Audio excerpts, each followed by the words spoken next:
Good evening students. फिर मैं आज आपके बीच एक नया वीडियो लेके आया हूं जिसमें आपके सिलेबस को डिस्कस किया गया है।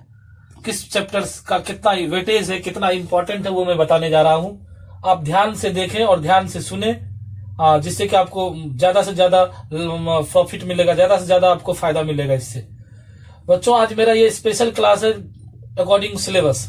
क्या पूछेगा सर, क्या नहीं पूछेगा, बच्चों की मन में भी बहुत संशय रहती है कि सर कहाँ से पढ़े, क्या पढ़े, बहुत ज्यादा टेंशनाइज होते हैं बच्चों। तो आप टेंशन नहीं लो, अभी भी आपके पास काफी समय है। और मेरा एक स्लोगन भी था कि अंत भला तो सब भला। तो आप अंत में भी आप थोड़ा सा कंसियस हो जाओ तो अच्छा से अच्छा नंबर उठा सकते हो। हम आज आपको सिलेबस डिस्ट्रीब्यूट किए हैं, कहाँ से लॉन्ग आ सकता है। तो सबसे पहले मैंने लॉन्ग क्वेश्चन को ही डिस्ट्रीब्यूट किया है। तो लॉन्ग क्वेश्चन में जो पहला लॉन्ग आ सकता है वो आपको मैट्रिक्स से आएगा, डिटरमिनेंट से लॉन्ग नहीं आएगा।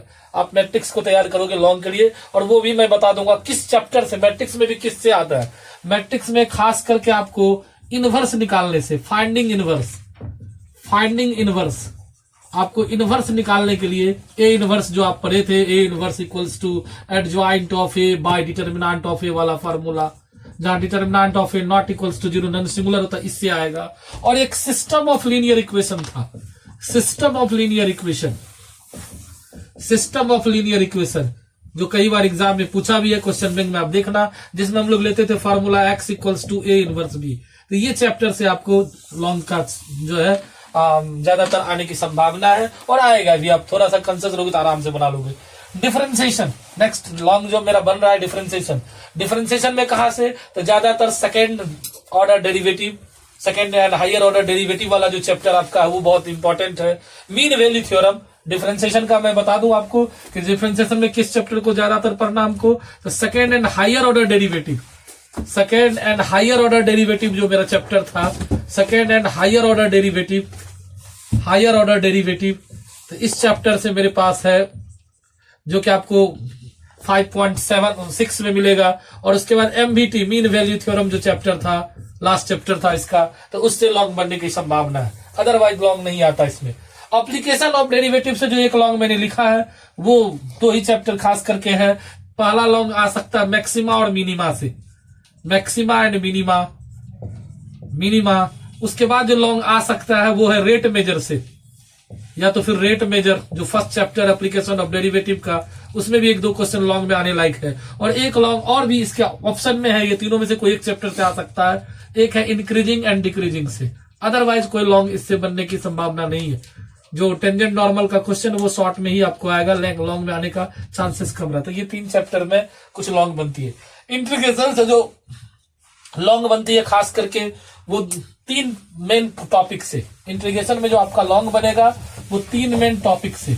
एक टॉपिक है आपके पास, याद होगा, आप लोग पढ़े भी हो सब लोग। इंटीग्रेशन का जो लॉन्ग का टॉपिक है मेरे पास वो तीन इंपॉर्टेंट, पहले तो डिफिनिट इंडिफिनिट, तो डिफिनिट से एक लॉन्ग है, इंडिफिनिट से एक लॉन्ग है। तो इंडिफिनिट में जो मेरा लॉन्ग का मेन एक चैप्टर है जो सबसे इंपॉर्टेंट है वो है पार्शियल फ्रैक्शन मेथड। आप इसको पी जाओ, आप इसको चबा जाओ, पी जाओ, ये बहुत इंपॉर्टेंट चैप्टर है। यही नहीं, बीएससी में भी काम देगा और कई बार बिहार बोर्ड में पूछा भी है। उसके बाद जो इंपॉर्टेंट चैप्टर है उसको बोलते हैं लोग इंटीग्रेशन बाय पार्ट्स। इसको भी आप पी जाओ बढ़िया से, इससे भी लॉन्ग लेने की संभावना है। और उसके बाद जो तीसरा लॉन्ग आएगा वो है प्रॉपर्टीज ऑफ डेफिनिट इंटीग्रेशन। मात्र ये तीन चैप्टर आप अच्छे ढंग से पढ़ लो, मेरे ख्याल से 2 लॉन्ग की गारंटी मैं देता हूं आपको। तो प्रॉपर्टीज ऑफ डेफिनिट इंटीग्रेशन 7.11 याद होगा बाकी लोगों को, सभी लोगों को। प्रॉपर्टीज ऑफ डेफिनिट इंटीग्रेशन मैं पढ़ाऊंगा भी यहाँ, मैं बताऊंगा आपको यूट्यूब के माध्यम से कि लॉन्ग कहाँ से आया। ऐसे चैप्टर को मैं डील कर दूंगा जिससे आप मैक्सिमम फायदा उठा सकते हो। तो ये तीन टॉपिक है जहां से मेरा लॉन्ग बनता है, याद रखें। Partial fraction method 7.5, integration by parts 7.6 और प्रॉपर्टीज ऑफ डेफिनिट इंटीग्रेशन 7.11। ये तीन चैप्टर आप अच्छे ढंग से पढ़ लेना, 2 लॉन्ग की गारंटी है। 3 चैप्टर में 2 लॉन्ग, 10 नंबर। डिफरेंशियल इक्वेशन जो मेरा बहुत ही इंपॉर्टेंट चैप्टर है, काफी वेटेज है इसका एग्जाम में। इसमें लॉन्ग भी है, शॉर्ट भी है, ऑब्जेक्टिव भी है। तो इसका जो लॉन्ग आ रहा है वो 2 ही चैप्टर से है। एक है लीनियर फॉर्म या लीनियर डिफरेंशियल इक्वेशन आप इसको बोल सकते हो। डिफरेंशियल इक्वेशन का जो फॉर्म है, इसमें जो दो लॉन्ग बनेगा, आपको दो ही टू लॉन्ग बनने का संभावना है।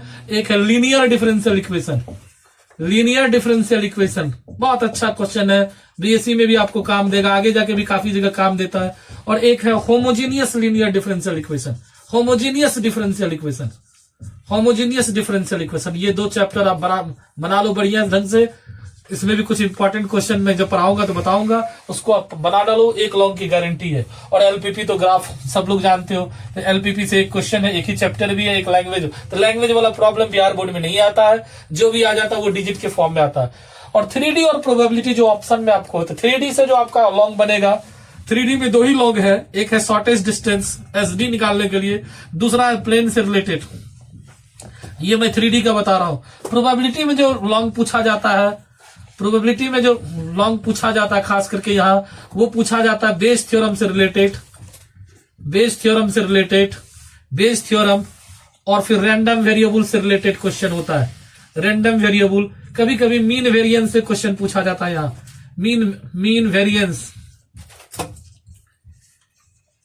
इस टाइप का क्वेश्चन प्रोबेबिलिटी के लॉन्ग से आता है। इस तरह से मैंने आपको 8 क्वेश्चन लॉन्ग का डिस्कस किया, कहां से 8 लॉन्ग आ सकता है।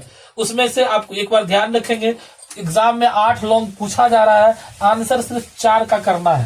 तो आप हाई तौबा करने के चक्कर में नहीं रखे, सिर्फ 4 पे भी कमांड कर लो बढ़िया ढंग से, अच्छे ढंग से, सिर्फ 4 चैप्टर्स का कमांड कर लो, तो आपका बेड़ा पार है, आपको परेशानी नहीं होगी।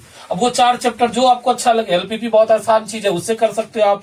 उसके बाद डिफरेंस कैलकुलस का भी टॉपिक कर सकते हो आप, मैट्रिक्स डिटरमिनेंट कर सकते हो आप, प्रोबेबिलिटी कर सकते हो आप, 3D कर सकते हो आप। तो ये कहीं भी 4 क्वेश्चन को आप तैयार कर लो तो अच्छा है। मेरे ख्याल से अगर आपको 4 लिखना है तो आप 5 या 6 कर लो, 8 का 8 के चक्कर में मत रहो, 6 या 5 कर लो। एक मिस करेगा तो फिर दूसरा मेरे पास ऑप्शन है, तो वहां से हम लोग कर सकते हैं।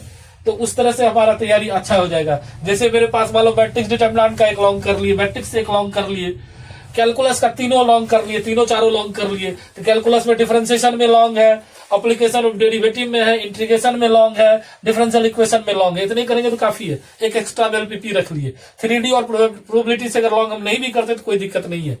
नहीं, अब मेरी इच्छा है कि नहीं मेरा वही पोर्शन बहुत अच्छा है तो हम उधर से भी कर सकते हैं। अब आते हैं शॉर्ट टाइप। शॉर्ट टाइप में कहा क्या है, वेरी शॉर्ट टाइप जो क्वेश्चन है उसमें टोटल नंबर ऑफ क्वेश्चन 30 है, आंसर आपको 15 मात्र करना है। तो इसमें भी आप आराम से अगर थोड़ा सा कंसेप्ट बेस्ड पढ़ोगे तो आप इजिली आंसर कर सकते हो।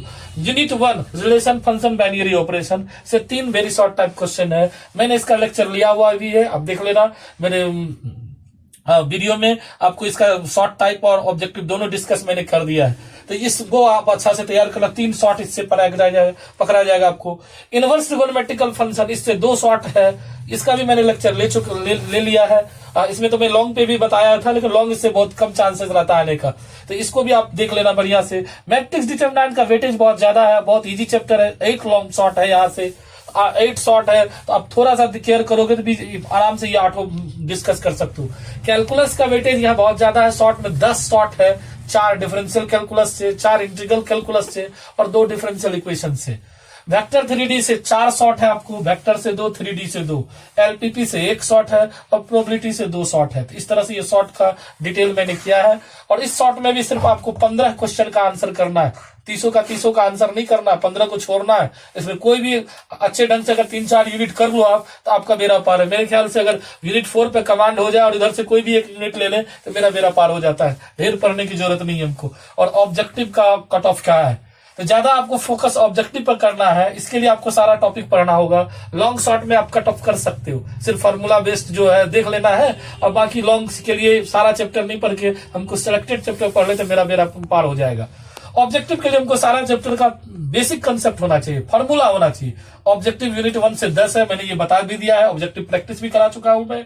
यूनिट 2 से भी 10 है, ये भी मैं करा चुका हूं। यूनिट 3 मैं अभी कर रहा हूं, आपको बता रहा हूं, अपना 2020 वाला जो मेरा लेक्चर चल रहा है उसमें 13 ऑब्जेक्टिव इससे है।